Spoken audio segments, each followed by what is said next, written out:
welcome to the Maroon office. Thank you guys so much for taking the time to be here. I think you guys had an amazing campaign and drew a lot of attention in the spring to some really important issues on campus. Communication was a super big thing of how to get your message out.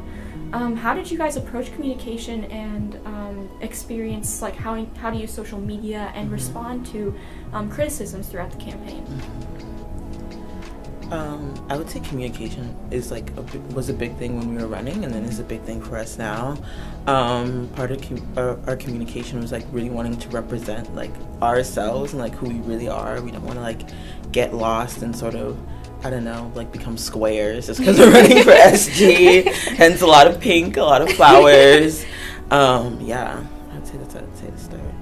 I think so too. Yeah. I think we tried our best to strike a balance with some of our goals that were really complicated. It can be really difficult to convey in really short statements how we feel about a really complicated issue and how much of a priority it is.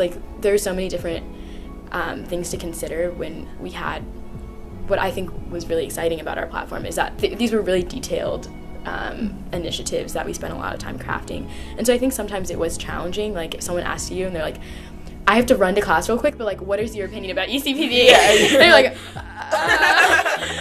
I think so I think we got way better at that throughout the campaign, was figuring out how to have these elevator pitches about complicated matters. And I think that's something that we are way better at now that we're in office, is figuring those things out. Yeah, and I really think we want to make our communications accessible to as many students as possible. So we try to use social media a lot, emails we want to use as a Slate now, but it's definitely easy for them to get lost in an inbox. And we also feel like it's easy for students to reach out over social media. So for us, being accessible on Facebook and Instagram, we draw the line at TikTok.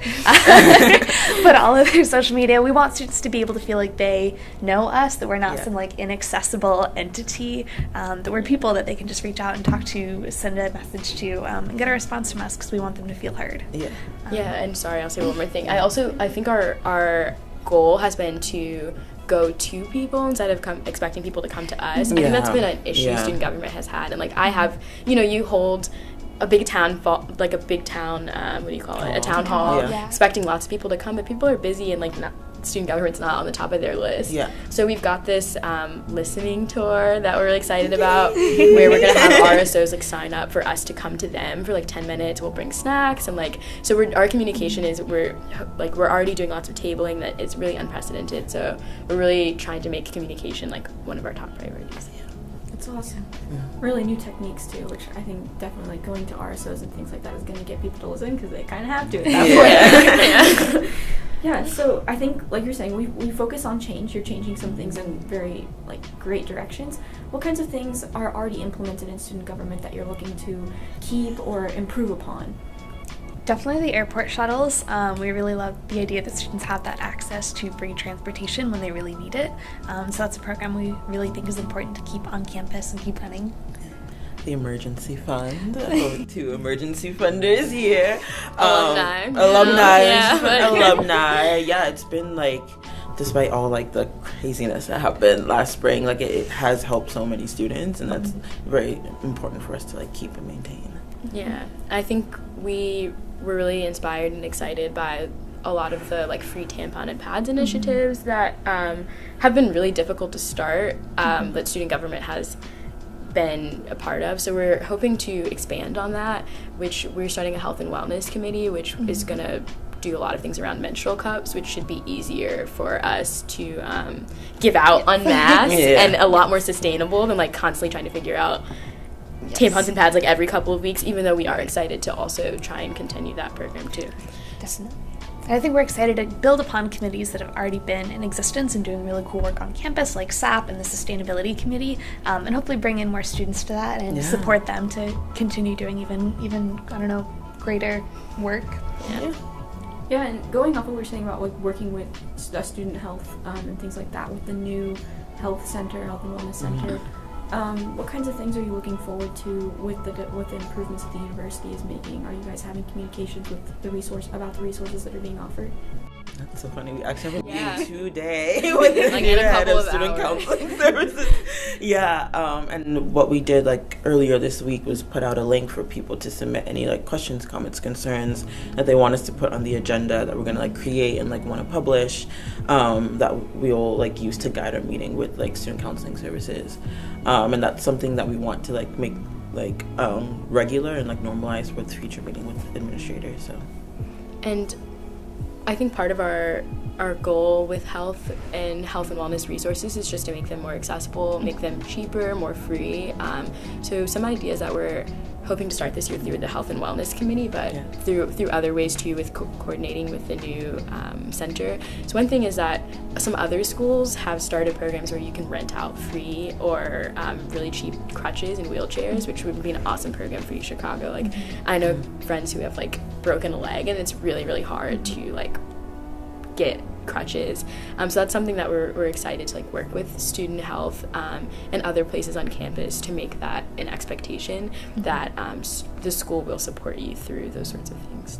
You ran on a platform of increased communication, and why is this area so important? Like, what about communication have you seen fall flat in the past? And you've already spoken a little bit about how you're working on improving that, but yeah, what areas do you really see as needing that improvement? I would say admin. For years, ever since we were first years, upperclassmen have been talking about like lack of transparency with administration, not being able to really like get in contact with the provost or like different deans or the president. It wasn't until like recently we had a liaison to the board of trustees, which is like a closed meeting with like a handful of people in the meeting, right? So we don't want to sort of like feed into that narrative that like everything related to like student bureaucracy, student administration is isn't transparent. So communication is important for us in order to break that narrative and to like bridge the divide between like what's going on like in these like important like board meetings and then like what students are actually going to like experience with policies and projects and initiatives. Yeah, like I remember specifically, I think it was our second year, that it was announced like President Zimmer will be meeting with students in public for the first time in 5 years. Isn't that exciting? It was like, why is that the norm and why is that okay that, you know, the president of our university like refuses to see students in public? You know, presidents at other schools hold office hours and meetings with students and are somebody that students feel they can go and talk to about issues.